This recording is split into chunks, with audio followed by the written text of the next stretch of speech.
Why do you have to follow up? Because when you follow up, the customers will become more loyal to you. They will start liking you even more.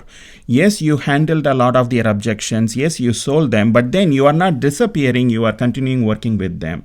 And that is one of the biggest draws for many customers. Okay. First, they will buy more from you. So maybe you may want to write that. They will buy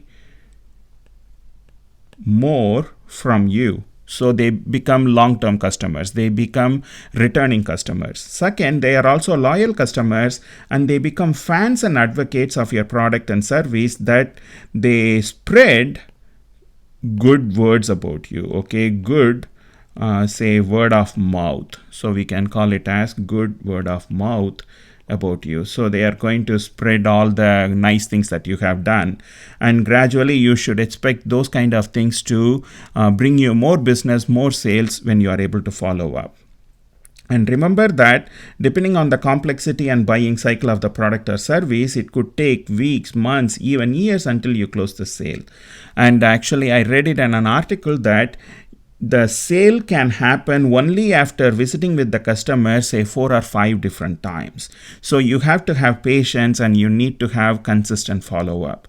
Now, what are the things you can do during that follow-up? You have to demonstrate your personal commitment for the success of the customer. You told the customer that they will be able to increase their sales by say 10 or 15% by adopting your product or your equipment or your service. Now they have to make sure that they are getting it. That means you have to be involved there as well. So you have to go there, talk to them, you have to call them up, and you have to have a friendly conversation with them. And also you can deliver as you promised. You said you are going to make it happen in 30 days, 45 days, or whatever time frame that you discuss. So make sure that you deliver as promised. Now you are not the only person that is involved. There are quite a few people that will be involved in delivering the product or service to this customer company, right? So you need to make sure that you work with your own colleagues within your own company to make sure that everything happens as promised. Add value to the customer's business.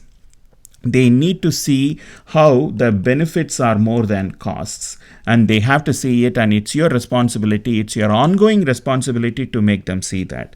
Also get feedback. As I told you, salespeople are the eyes and ears of your company. So when they go and talk to the customer, yes, you are trying to sell a product or service or something like that. You may be selling chocolates, but then the customer has something to say about the chocolates, the sweetness, the ability for it to withstand hot weather or cold weather, all those things they are telling you, and you have to take it back to your company and tell them, hey, maybe we have to incorporate these changes in our product so that we can increase our sales.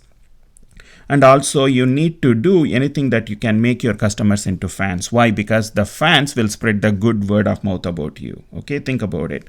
Now, will everything go right? Not at all. Okay, about a third or maybe even half of the things can really go bad. In that case, you have to recover from them, and that is what we call heroic recovery. That is, you do double down on your demonstration. You say, I really care about your success, so I really want to work with you, and you can do certain things. You can take double the effort. Instead of making 2 phone calls, you can make maybe 5 phone calls.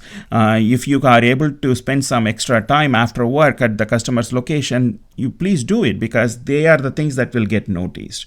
Okay. Now the thing is, yes, you can do a heroic recovery. Do you want to do it on a regular basis? That means no, because people will be thinking, oh, you can buy from him. This guy will promise all the nice things about the product, but ultimately they may not deliver.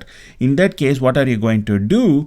Then it's becoming a bad word of mouth, and we don't want that. Okay. So these are all the things that I want you to think about, remember, so that you can avoid having to do heroic recovery, but then consistently deliver, demonstrate, and add value to your customers.